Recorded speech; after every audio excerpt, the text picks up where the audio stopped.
Good morning, नमस्ते everyone, welcome to Gaurav sir की class.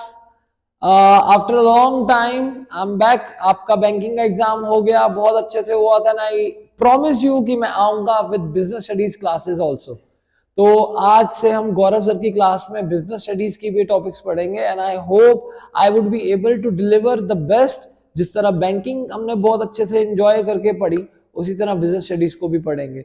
तो बिजनेस स्टडीज के अंदर टोटल 12 चैप्टर है। तो चैप्टर नंबर 1 से स्टार्ट करता हूं, nature and significance of management. So let's start with the management. इसको स्टार्ट करने से पहले इसकी डेफिनेशन क्या होती है, पहले उसको समझते हैं। मैनेजमेंट, यार जब हम मैनेजमेंट बोलते हैं तो ये टर्म, अच्छा एक सबसे पहले बिजनेस स्टडीज को पढ़ने का तरीका बदलना होगा। कोई भी चैप्टर पढ़े, मेरे से अगर कोई बोलता है कि बिजनेस स्टडीज क्या है, थियोरिटिकल सब्जेक्ट है, ये है वो, बिल्कुल भी नहीं। बिजनेस स्टडीज को मैं बोलता हूं भाई प्रैक्टिकल सब्जेक्ट है। It's on you how you take it. ये प्रैक्टिकल सब्जेक्ट है। अगर आप इसको प्रैक्टिकल अपनी लाइफ में समझोगे तो आपको प्रैक्टिकल लगेगा। अगर थ्योरी करोगे, रट्टा करोगे तो वो मुश्किल लगेगा।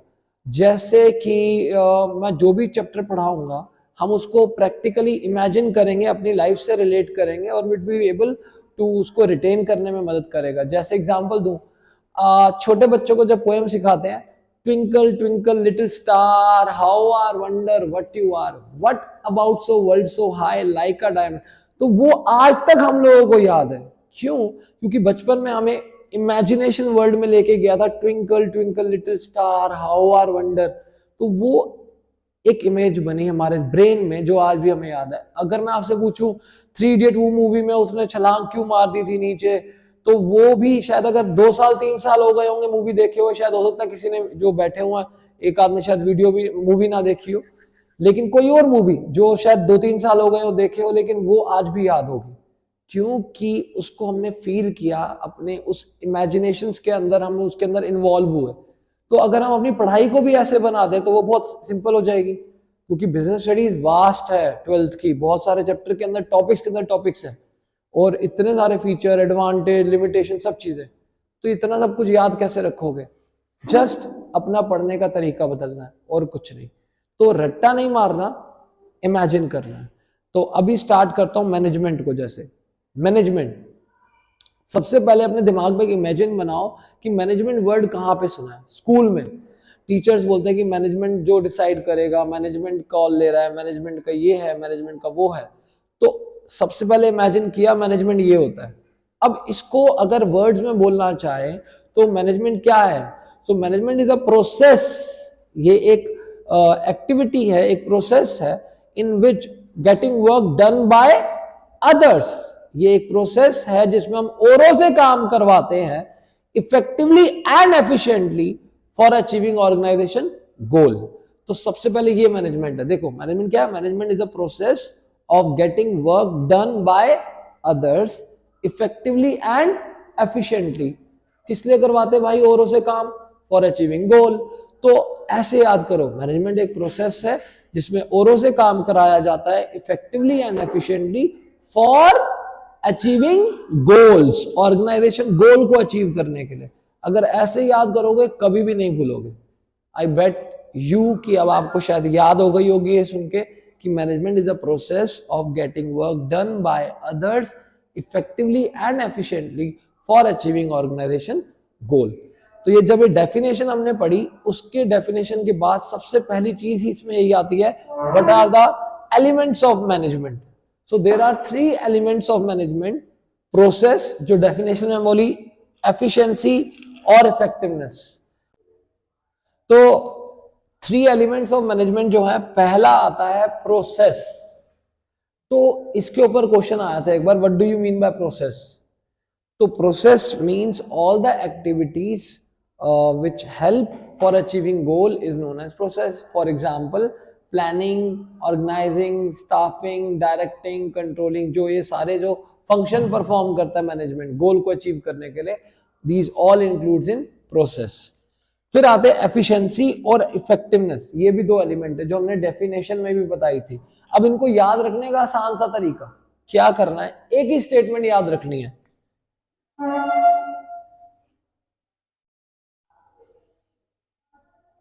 Completion of task, completion of task, इसको याद रखो। अब देखो एफिशिएंसी, तो C stand for completion of task with minimum cost by proper utilisation of resources. जब मैं चीजों का सही इस्तेमाल करूंगा तो मेरी कॉस्ट कम हो जाएगी, that will be called efficiency. और effective, T stand for time. तो यहां से अगर मैं ऊपर जाऊं तो completion of task on time is known as effectiveness. बस इतना सा ही फर्क है। और इस पे अगर आज से 5 साल पेपर के पहले बात करूं तो बोर्ड में एग्जाम आता था, डिफरेंस इसके ऊपर question, what is the difference between effectiveness and efficiency. तो efficiency completion of task with minimum time और मिनिमम कॉस्ट, सॉरी एफिशिएंसी। और इफेक्टिव टाइम, तो completion of task on time is known as effectiveness. तो एक ही definition याद करनी है, दो करने की जरूरत नहीं पड़ेगी आपको। इसके ऊपर क्वेश्चन भी आता है कि राम को टारगेट दिया भाई 100 शर्टें बनानी है 1 महीने के अंदर, राम और 1 महीने के अंदर 100 रुपए के हिसाब से। तो राम ने 100 रुपए के हिसाब से 100 शर्टें बना दी, लेकिन उसको 1 हफ्ता एक्स्ट्रा लगा। तो राम इफेक्टिव है या एफिशिएंट है? तो राम इफेक्टिव नहीं है, टाइम ज्यादा ले लिया उसने, तो completion of task on time नहीं हुआ। और सेम अगर राम ने 100 शर्टें 20 दिन में बना ली लेकिन 100 रुपए की जगह 110 रुपए में बनाई, तो वो एफिशिएंट नहीं है, इफेक्टिव है। तो ये क्वेश्चंस केस स्टडीज आती हैं, इसके बाद छोटा सा एग्जांपल दे देंगे, पूछेंगे इफेक्टिव है एफिशिएंट है। ठीक है, नीचे करते हैं। तो हमारे वो खत्म हुए। अब हमारा पहला टॉपिक जो आ रहा है वो आ रहा है हमारा characteristics of management.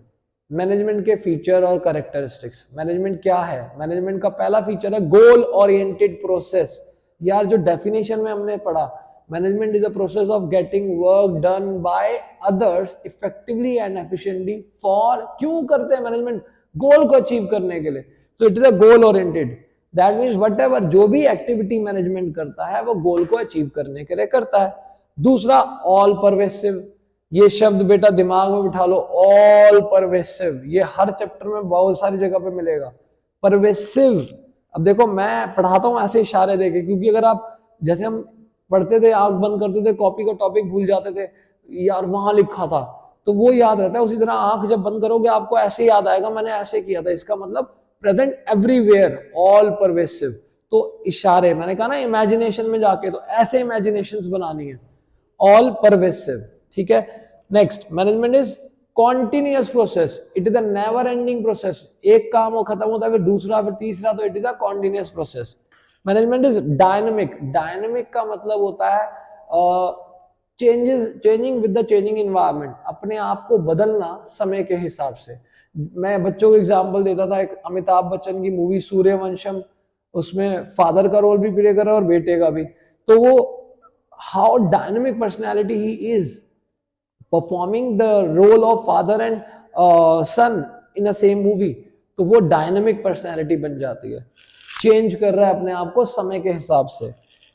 Intangible force, यार इंटेंजिबल तो हमने शुरू से बचपन में से समझा हुआ है, जिसको हम देख या छू नहीं सकते, तो मैं ऐसे बच्चों को याद करूं, इंटेंजिबल फोर्स। तो मैनेजमेंट इज इंटेंजिबल। अच्छा, इसके ऊपर जब क्वेश्चन आता है और पूछते हैं फीचर हाईलाइट बताओ, कौन सा फीचर हाईलाइट हो रहा है, तो ये वाला जब फीचर आता है तो उस क्वेश्चन में, केस स्टडी में क्या लिखा होता है, उसमें ये लिखा होता है कि the people were feeling happy working under that management, they were happy with the job work and all. तो feelings, it can be feel but can not be seen और टच। तो ध्यान रखना, मैनेजमेंट इज इंटेंजिबल फोर्स अगर ऐसा case study आती है तो। Next, management is group activity, because कोई भी काम अकेले नहीं हो सकता, पूरी मैनेजमेंट, आपके स्कूल की मैनेजमेंट, मैंने क्या बोला, मैनेजमेंट को कैसे याद करना है, स्कूल की मैनेजमेंट अकेले काम नहीं करती, सबको मिला के करती है, तो it is a group activity. And last, multi dimensional, इसको मैं ऐसे याद दिलाता हूं, जैसे हम बोलते हैं मल्टी टैलेंटेड, अच्छा तो ये भी कर सकते, तो ये भी कर सकते, ये भी, तो उसी तरह मैनेजमेंट जो है मल्टी डायमेंशनल है, मैनेजमेंट की डायमेंशन अलग अलग हैं। ये भी करना है, ये भी करना है, ये भी करना है, सिर्फ एक काम नहीं। अब क्या क्या करना है, तो इसके अंदर आता है management of people, management of work और मैनेजमेंट ऑफ ऑपरेशन। लोगों को भी ध्यान रखना, काम का भी ध्यान रखना और ऑपरेशन को भी पूरा देखते रहना कि काम कैसे चल रहा है। तो इसीलिए मैनेजमेंट को सब चीजों का ध्यान रखना होता है। That is why we call it multi dimension. I hope आपको ये फीचर समझ आ गए होंगे। स्क्रॉल करते हैं नेक्स्ट टॉपिक पे, ऑब्जेक्टिव्स ऑफ मैनेजमेंट। अब देखो मैंने क्या बोला, हर टॉपिक को पढ़ने पहले शब्द का मतलब, ऑब्जेक्टिव का मतलब क्या होता है ये पहले अपने दिमाग में बिठाओ, तभी याद करना। ऑब्जेक्टिव का मतलब होता है एम, गोल, है ना।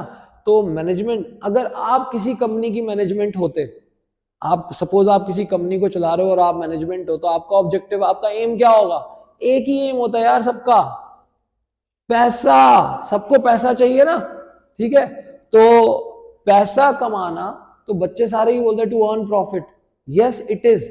लेकिन इस पे क्वेश्चन एक चीज और आती है कि मैनेजमेंट सिर्फ अपने लिए नहीं सोचता, मैनेजमेंट का एम औरों के लिए भी रखना होता है, नहीं तो वो ऑर्गेनाइजेशन चलेगी नहीं। जैसे एग्जांपल देता हूं आपको, अगर आपकी एक कंपनी है, आप दुकान खोल रहे हो और आप अपने सिर्फ अपने प्रॉफिट के बारे में सोच रहे हो, आपका प्रॉफिट कैसे बढ़ेगा? या तो महंगा बेचोगे, या नकली माल बेचोगे, या कॉपी बेचोगे और प्रॉफिट ज्यादा। कितने टाइम तक चल जाएगी भाई? प्रॉफिट कमा लोगे थोड़े टाइम के लिए, लेकिन ज्यादा टाइम नहीं चलेगा। इसीलिए आपको कस्टमर के लिए अच्छी क्वालिटी भी रखनी पड़ेगी, यानी कि आप कस्टमर के बारे में सोच रहे हो। और आपकी दुकान पे जो लड़के काम करते हैं, अगर उनके बारे में नहीं सोचोगे तो वो भी चले जाएंगे छोड़ के, फिर प्रॉफिट कैसे रहेगा, सरवाइव कैसे करोगे? उनको भी तो खुश रखना है। तो यानी कि मैनेजमेंट को 3 लोगों के लिए ऑब्जेक्टिव होते हैं, एक खुद के लिए ऑर्गेनाइजेशनल और इकोनॉमिक ऑब्जेक्टिव, एक सोशल यानी कि सोसाइटी, कस्टमर, और personal, personal here stand for the workers जो आपके साथ काम कर रहे हैं। तो ऑर्गेनाइजेशन ऑब्जेक्टिव क्या होता है? खुद के लिए 3 चीजें आती हैं। जब हम दुकान खोलते हैं, भगवान को सबसे पहले, हे भगवान मेरी दुकान चल जाए, यानी कि सर्वाइवल। सर्वाइवल हो जाता है तो हम पैसा कमाने लगते हैं, प्रॉफिट। फिर जब प्रॉफिट भी आने लग गया, यार अब एक दुकान से और दुकान खोलता हूं, ग्रोथ। इसके ऊपर एमसीक्यू भी आया था और एक क्वेश्चन भी आया था कि ग्रोथ कैसे मेजर होती है। तो growth can be measure in terms of money, sales, number of employees. कि आपके पास 2 लड़के काम करते हैं, 4 लड़के कर रहे हैं, तो आपने ग्रोथ किया। पहले आप 10 लाख की सेल कर रहे थे, 20 लाख की सेल कर रहे हो, ग्रोथ किया। पहले आप सिर्फ बच्चों के कपड़े बेचते थे, आज आप फैमिली, पूरे फैमिली के कपड़े बेच रहे हो, ग्रोथ किया। पहले एक दुकान थी, अब 2 दुकानें हो गई, ग्रोथ किया। तो ग्रोथ सिर्फ पैसे से नहीं, number of employees, number of shops, sales, transaction, इन सबसे मेजर होती है। नेक्स्ट सोशल ऑब्जेक्टिव में आता है, सोशल, सोसाइटी के प्रति good working environment, sorry eco friendly method of production, good quality of products at reasonable price, सस्ते रेटों में, सही रेटों में अच्छी क्वालिटी के प्रोडक्ट्स देना। तो ये सारे ऐसे 2-4 और भी पॉइंट हैं जो सोशल ऑब्जेक्टिव में आते हैं। पर्सनल ऑब्जेक्टिव यानी कि एम्प्लॉइज, इनको good working environment, fair remuneration, competitive salary, उनको पर्सनल ग्रोथ, ट्रेनिंग अपॉर्चुनिटीज, ये सब इनकी पर्सनल ऑब्जेक्टिव में आ जाते हैं। यानी कि एम्प्लॉइज, ये पर्सनल अपना नहीं है, एम्प्लॉइज है, ठीक है। तो ऑब्जेक्टिव खत्म, नेक्स्ट पे चलते हैं, इंपॉर्टेंस ऑफ मैनेजमेंट। अब मैं ऐसे ही कराता हूं कि पहले बोलता हूं ऑब्जेक्टिव याद करो, फिर इंपॉर्टेंस पे आना। इसका फायदा क्या होगा? टाइम बच जाएगा और याद करने के तरीके में फायदा मिलेगा। 3 ऑब्जेक्टिव बढ़ गए अभी इससे पहले वाली स्लाइड में, ऑर्गेनाइजेशनल, पर्सनल और सोशल। तो जब आपकी मैनेजमेंट अच्छी होगी तो help in achieving organisation objective, management अच्छी होगी तो help in achieving personal objective, management अच्छी होगी तो help in achieving social objective की जगह बोलेंगे डेवलपमेंट ऑफ सोसाइटी। कि भैया आप सोसाइटी को अच्छी सर्विस दे रहे हो तो आपकी सोसाइटी डेवलप हो रही है, लोगों का स्टैंडर्ड इंप्रूव हो रहा है। अच्छे कपड़े दोगे तो अच्छे कपड़े पहनेंगे तो स्टैंडर्ड इंप्रूव हो रहा है लोगों का रहने का। तो 3 तो इंपॉर्टेंस यही से आ गए। देखो, help in achieving personal objective, help in development of society and help in achieving group गोल यानी कि ऑर्गेनाइजेशन गोल। 3 ऑब्जेक्टिव वाले ही 3 पॉइंट्स आ गए, अलग नहीं जाना पड़ा। ऑब्जेक्टिव याद है तो 3 इंपॉर्टेंस याद हो गई। अच्छा, उसके बाद हमने जो डेफिनेशन में पढ़ा था कि इफेक्टिवली एंड एफिशिएंटली, तो जब मैनेजमेंट अच्छी होगी तो एफिशिएंटली आपसे काम कराएगी, तो इंप्रूव्स एफिशिएंसी, इंक्रीजेस एफिशिएंसी। और एक हमने फीचर पढ़ा था, management is feature, first slide में, कि मैनेजमेंट डायनामिक होती है।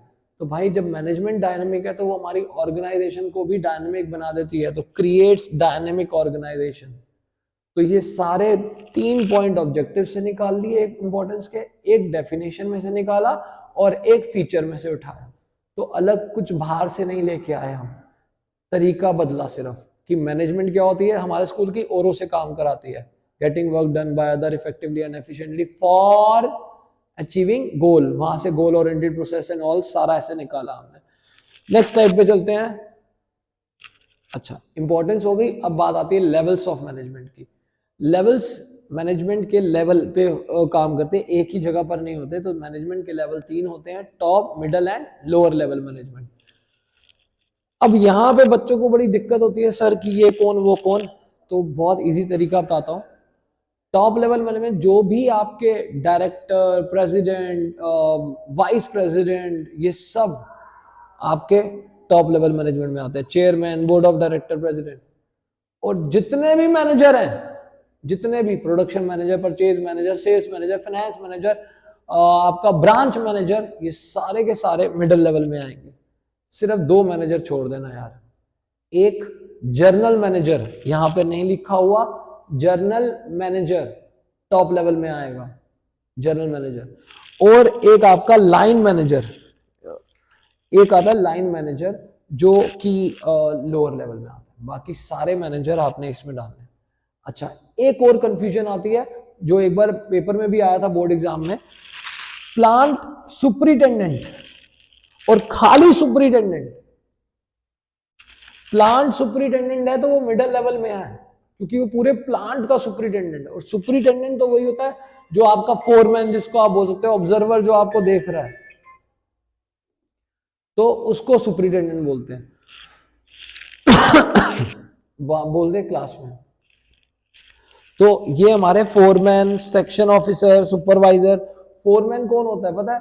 फोरमैन जो उस्ताद जी जिसको बोलते हैं, जो उस्ताद जी होते हैं सभी वर्करों के लीडर, उसको बोलते हैं फोरमैन। तो ये सारे हमारे लोअर लेवल मैनेजमेंट में आ जाते हैं। तो लेवल्स ऑफ मैनेजमेंट यहाँ पे खत्म नहीं हुआ, ये तो हमने सिर्फ समझा कि कौन कौन से लेवल में कौन है, लेकिन इनके फंक्शंस भी होते हैं। Next slide. अब ये आ गए आपके functions of top level. Top level में यार क्या करोगे आप? गोल डिसाइड करोगे, आप रिसोर्सेज अरेंज करोगे, आप फॉर्मुलेट करोगे प्लान्स एंड पॉलिसीज, और top management is responsible for the success and failure. अगर कोई ऑर्गेनाइजेशन सक्सेस होती है या फेल होती है, उसके लिए भी टॉप मैनेजमेंट जिम्मेदार होता है, ये भी फंक्शन में आता है। क्यों? क्योंकि गोल कौन डिसाइड करा?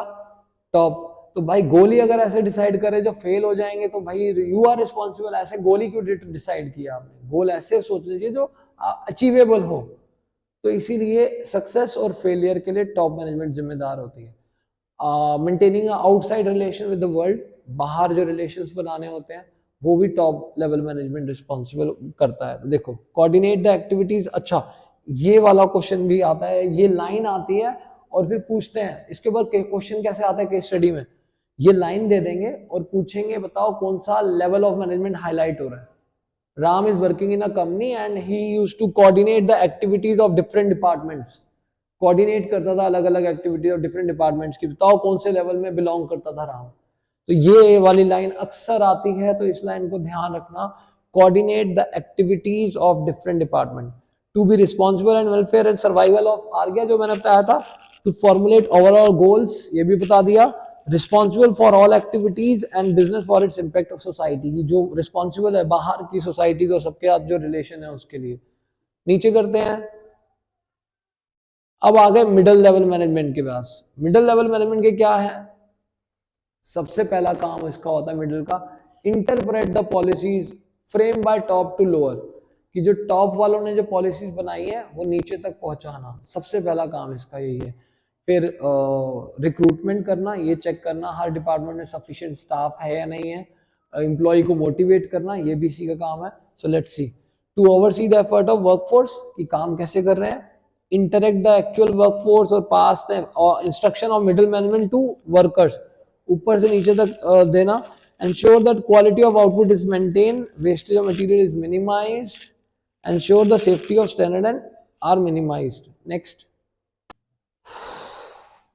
तो लोअर लेवल मैनेजमेंट के फंक्शन ग्रीवेंसेस, जो प्रॉब्लम होती है वर्करों की, उनकी वर्किंग कंडीशंस को, safety of workers, standard of quality, quality जो होता है प्रोडक्ट का उसका ध्यान देना, और responsible for boosting the moral of the workers. ये सारे फंक्शन होते हैं लोअर लेवल मैनेजमेंट के। अब हम फंक्शंस, हमने अभी तक क्या क्या कर लिया, कैरेक्टरिस्टिक्स ऑफ मैनेजमेंट कर लिए, ऑब्जेक्टिव्स ऑफ मैनेजमेंट कर लिया, इंपॉर्टेंस ऑफ मैनेजमेंट कर लिया, लेवल्स ऑफ मैनेजमेंट कर लिया। Now we will jump to the scroll down to next slide, that is management. इस टॉपिक का हेडिंग है nature of management. Nature of management को हम कैसे समझ सकते हैं? नेचर का मतलब क्या होता है? नेचर, यार हम बोलते हैं यार इस बंदे का नेचर कैसे है, या तो बोलते हैं यार बड़ा हंसमुख है, या बोलते बहुत सड़ियल सा है। यार हंसमुख सा कैसा होगा? हर किसी के यार मजे से रहना, प्यार से, खुश मिजाज, हंसते मजाक करते रहना, मजाक करते रहना हर समय। तो हम कहते हैं यार ये बंदा बढ़िया है। तो हम कैसे उस बंदे के नेचर को करते हैं? उसके बिहेवियर से, कि वो कैसे कर रहा है, क्या कर रहा है। तो वैसे ही अलग अलग साइंटिस्ट ने भी मैनेजमेंट को बोला कि नहीं यार, मैनेजमेंट नेचर वाइज जो है वो आर्ट लगती है। किसी ने बोला नहीं मैनेजमेंट प्रोफेशन है, किसी ने बोला मैनेजमेंट साइंस है। तो सबने अलग अलग राय दी। तो उन्होंने कहा चलो देखते हैं, इसके ऊपर भी केस स्टडी आती है, पहले समझाता हूँ फिर बताऊंगा कैसे केस स्टडी आती है। Scroll down. तो पहला पार्ट आया मैनेजमेंट एज एन आर्ट। उन्होंने कहा ठीक है भाई, आप एक काम करो, कंपेयर करो, अगर आर्ट और मैनेजमेंट के फीचर मैच कर गए तो हम कंक्लूड करेंगे कि यार दिस इज आर्ट। तो नेचर, तो मैनेजमेंट एज एन आर्ट क्या होता है? फीचर ऑफ आर्ट सबसे पहला आया पर्सनलाइज एप्लीकेशन। देखो आर्ट में, आर्ट बहुत सारी तरह की होती है। म्यूजिक वाली आर्ट सीखी जाती है, डांस वाली होती है, और सिर्फ वो ड्राइंग वाली आर्ट नहीं होती, ठीक है, आर्ट बहुत सारी होती है। तो पर्सनलाइज एप्लीकेशन है, सबने सीखा सारे गामा, सबने सीखा सेम, लेकिन एक क्या बजा रहा है? सारे गामा, और एक सारे गामा सारे गामा। तो सीखा same, that is personalise application. Same way management में भी सबने सीखा सेम, औरों से काम करवाना। एक ने काम करवाया प्यार से, अरे यार तू बहुत बढ़िया यार है, कर फटाफट यार, तुम मेरी टीम इतनी अच्छी हो। और एक जिसने नहीं किया आई फायर देम, काम नहीं करते तुम लोग बिल्कुल। तो काम दोनों ही करवा रहे हैं, लेकिन personalise application. Same way art में हमने किया, सीखा सेम, अप्लाई अपना अपना, तो personalise application. Based on practice and creativity, art जो है रातों रात नहीं आती है। आपको प्रैक्टिस और क्रिएटिविटी, प्रैक्टिस करते रहते हो फिर अपनी क्रिएटिविटी उसके अंदर डालते हो। Same way management is also not came overnight, it is been observed and experience. उसको ऑब्जर्व करते हैं, एक्सपीरियंस करते हैं, तब हमारे अंदर वो मैनेजमेंट की क्वालिटीज आती हैं। तो it is also came with practice and creativity. Then existence of theoretical knowledge. Art जो है, हम चाहे डांस करें या म्यूजिक करें, सबकी बुक्स आती हैं जो हमें उसके बारे में ज्ञान देती हैं, theoretical body of knowledge. Same way management की भी बुक्स है, आपकी यही बुक मैनेजमेंट के बारे में ज्ञान दे रही है। तो ये तीनों फीचर मैच करे तो we conclude that management is an art. अब नेक्स्ट नेचर पे जाते हैं, मैनेजमेंट इज साइंस। एक साइंटिस्ट ने बोला भाई साइंस भी है, साइंस है, इसको प्रूव करके दिखाओ। अभी तो आता हूँ, पहला उठाया उसने सिस्टमेटाइज बॉडी ऑफ नॉलेज। कह रहा भाई इसके अंदर सिस्टमेटाइज बॉडी ऑफ नॉलेज होती है, जैसे साइंस के अंदर बहुत सारी किताबें आप पढ़ते हो, फिजिक्स केमिस्ट्री, तो there is systematise, proper systematise body of knowledge है। भाई मैनेजमेंट में भी है यही जो हम पढ़ रहे हैं। फिर उसने बोला नहीं, प्रिंसिपल बेस्ड इन ऑब्जर्वेशन। कह रहे इनके ऑब्जर्वेशन और एक्सपेरिमेंट करके प्रिंसिपल बनाया, रातों रात नहीं बने, और नॉट ओवरनाइट। साइंस की प्रिंसिपल्स जो बने हैं, like Newton law of motion और ये सब हमने जो पढ़ा हुआ, ग्रेविटेशनल फोर्स, तो वो भी बोलता है कि भाई मैनेजमेंट के principle also not prepared overnight. वो भी प्रैक्टिस और एक्सपेरिमेंट, सबकी ऑब्जर्वेशन करने के बाद हमने कंक्लूड किया कि ये प्रिंसिपल है। जैसे कि division of work, chapter number 2 का, कि काम डिवाइड करो, सब खुश होते हैं, इफेक्टिवली और एफिशिएंटली परफॉर्मेंस उनकी इंप्रूव हो जाती है। तो उसने कहा ठीक है भाई, हमने भी रातों रात नहीं ना मैनेजमेंट, तो ये वाला पॉइंट भी मैच कर गया। तीसरा आता है यूनिवर्सल वैलिडिटी। अब देखो यहां पे क्या लिखा है, प्रेजेंट, और बेस्ड ऑन ऑब्जर्वेशन, वैसे ये भी प्रेजेंट है। मेन ये है यूनिवर्सल वैलिडिटी वाला, कि साइंस के प्रिंसिपल यूनिवर्सल वैलिड है। लाइक ग्रेविटेशन फोर्स है, ऊपर फेंको तो नीचे ही आएगा। लॉ ऑफ मोशन जो था कि there is equal and opposite reaction, every force and have equal and opposite reaction. तो नाउ आगे जाएगी, ये नहीं है कि इंडिया में आगे जा रही है, अमेरिका में पीछे जाएगी। तो यूनिवर्सल वैलिड है। मैनेजमेंट के प्रिंसिपल भी वो कहते हैं भाई यूनिवर्सल एप्लीकेबल है, आप अप्लाई हर जगह पर डाल कर सकते हो, लेकिन वैलिड नहीं है। क्यों? क्योंकि मैनेजमेंट जो है वो डील करता है नेचर के साथ, सॉरी साइंस जो है वो नेचर के साथ डील करता है, और मैनेजमेंट जो डील करता है ह्यूमन बिहेवियर के साथ करता है। और हर ह्यूमन बिहेवियर अलग अलग होता है। नेचर तो सेम है, हवा पानी धरती, लेकिन ह्यूमन बिहेवियर अलग अलग है, तो वो यूनिवर्सल वैलिड नहीं है। वैलिड का मतलब होता है सेम रिजल्ट आना, जो बोल रहे हैं वही होगा। वो कहते हैं वो वेरी कर सकता है, जरूरी नहीं है वही रिजल्ट आए, तो वो यूनिवर्सल वैलिड नहीं है, एप्लीकेबल है। तो ये वाला पॉइंट जो है वो मैच नहीं किया, तो हमने कंक्लूड किया कि management is not an actual science but a social science. तो साइंस के बारे में भी हो गया। अब आते हैं नेक्स्ट, प्रोफेशन। इससे पहले मैं आगे समझाऊं, प्रोफेशन तो बिल्कुल ही नहीं है। पहला पॉइंट इसके अंदर भी वही है, बॉडी ऑफ नॉलेज का आएगा, वेल डिफाइंड बॉडी ऑफ। देखो तीनों के अंदर एक पॉइंट सेम, पहले में उसमें था थियोरेटिकल बॉडी, फिर स्पेशलाइज्ड बॉडी और वेल डिफाइंड बॉडी। तो प्रोफेशन के अंदर well defined body of knowledge होती है। लाइक अगर आपने डॉक्टर बनना है तो आपकी क्या आपको पढ़ना होगा, जो भी प्रोफेशन में आप जाओगे, तो पहले तो ये पता होना चाहिए प्रोफेशन क्या होता है। टीचर, लॉयर, ये सारे प्रोफेशन में आते हैं, तो इनकी एक well defined body of knowledge है। सेम बिजनेस आपके इसमें भी जो मैनेजमेंट है, इसमें भी हमारी बॉडी ऑफ नॉलेज है जो हमें बताती है। पॉइंट मैच कर गया। प्रोफेशनल एसोसिएशन, वो कहता है कि भाई प्रोफेशन के लिए बड़ी बड़ी एसोसिएशंस बनी हुई हैं जो उनको सर्टिफाई करती हैं कि now you are doctor, now you are lawyer. तो ऐसी एसोसिएशन बनी हुई है, लेकिन मैनेजमेंट के लिए बने हैं, like MBA colleges are there, लेकिन आप जरूरी नहीं है कि आपके जब तक वो सर्टिफाई नहीं होगा आप मैनेजमेंट नहीं बन सकते, या आप किसी पार्ट के टॉप लेवल में। भाई अगर आपके पापा की कंपनी है तो आपको किस लिए क्या जरूरत है, ग्रेजुएशन भी कर रखी, यू बिकम अ मैनेजमेंट, तो वहां पे कोई दिक्कत नहीं है। तो इसीलिए प्रोफेशनल एसोसिएशन है, लेकिन ये पॉइंट मैच नहीं करता। रिस्ट्रिक्टेड एंट्री, भाई प्रोफेशन के अंदर एंट्री रिस्ट्रिक्टेड है। एलएलबी करिए तो ही लॉयर बनोगे, एमबीबीएस करिए तभी डॉक्टर बनोगे, बीएड करिए तभी टीचर बनोगे, अदरवाइज एंट्री रिस्ट्रिक्टेड है। लेकिन मैनेजमेंट, आप अगर 8वीं फेल भी हो,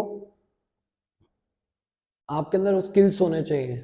you can be a Dhiru भाई अंबानी, रिलायंस कंपनी के फाउंडर, जिन्होंने रिलायंस कंपनी शुरू करी, 4th 5th 6th बस पढ़ाई नहीं करी आगे, लेकिन स्किल्स आगे लेके गए। Ethical code of conduct, profession में कुछ एथिकल कोड ऑफ कंडक्ट होते हैं, कुछ रूल्स रेगुलेशन होते हैं, लेकिन मैनेजमेंट में बिल्कुल नहीं होता भाई। मैनेजमेंट तो कहता है पैसा कमाओ, जैसे मर्जी कमाओ, किसी को पागल बनाओ, कुछ भी करो, तो ये एथिकल कोड ऑफ कंडक्ट नहीं है। सर्विस मोटिव, प्रोफेशन का मोटिव क्या होता है, सर्विस अच्छी देना। लाइक अगर मैं टीचर हूँ, अगर एक डॉक्टर के बाद आप जाते हो, अगर वो आपको अच्छा ट्रीटमेंट देता है तो उसकी मोटिव होती है कि अच्छी सर्विस दूं, ताकि इसको इलाज में बेहतर इंप्रूवमेंट आए तो मेरे पास आएगा और दूसरों को भी बोलेगा। तो उनका मोटिव होता है अच्छी सर्विस देना। अगर मैं आपको अच्छा पढ़ाऊंगा तो आप अपने दोस्तों को बोलोगे यार गौरव सर की क्लास ज्वाइन कर ले, अच्छा से मजे से समझ आएगा। लेकिन अगर सर्विस अगर अच्छी नहीं दूंगा तो दिक्कत आ जाएगी। लेकिन मैनेजमेंट का मोटिव क्या होता है, टू अर्न प्रॉफिट, तो ये भी पॉइंट मैच नहीं किया। तो ये चारों पॉइंट मैच नहीं किए, सिर्फ यही वाला मैच किया, तो we conclude management is not a profession. अब जो मैं कह रहा था क्वेश्चन कैसे आता है, क्वेश्चन अक्सर इसके ऊपर जो बुक में दिया हुआ कॉमनली क्वेश्चन है, राम श्याम गीता 3 फ्रेंड्स थे, उसने ह्यूमैनिटीज ले रखी थी, उसने साइंस ले रखी थी, और एक कॉमर्स बैकग्राउंड से था। साइंस और ह्यूमैनिटी वाले लड़ रहे थे, एक कहता कि जी प्रोफेशन है, एक कहता जी साइंस है। फिर शाम आया, वो कह रहा है भाई मैं कॉमर्स वाला हूँ, मैं बताऊंगा तुम्हें कि भाई मैनेजमेंट तो आर्ट है। तो नीचे फिर क्वेश्चन आता है कि are you satisfied with the explanation of with that, जो राम ने बोला कि आर्ट है, आप उसकी बात से सहमत है, तो उसको प्रूव करो। तो आपको मैनेजमेंट एज एन आर्ट के पॉइंट एक्सप्लेन करने पड़ेंगे। ठीक है, इस तरह से क्वेश्चन आता है इसमें। फंक्शंस ऑफ मैनेजमेंट, यार ये तो याद रखना आसान है, क्योंकि इन पूरे फंक्शंस के ऊपर एक एक चैप्टर है पूरा हमारा। तो planning, organising, staffing, directing and controlling, so these are the function. Now I believe we are on the last topic of this chapter. Scroll down. Coordination. Coordination क्या होता है?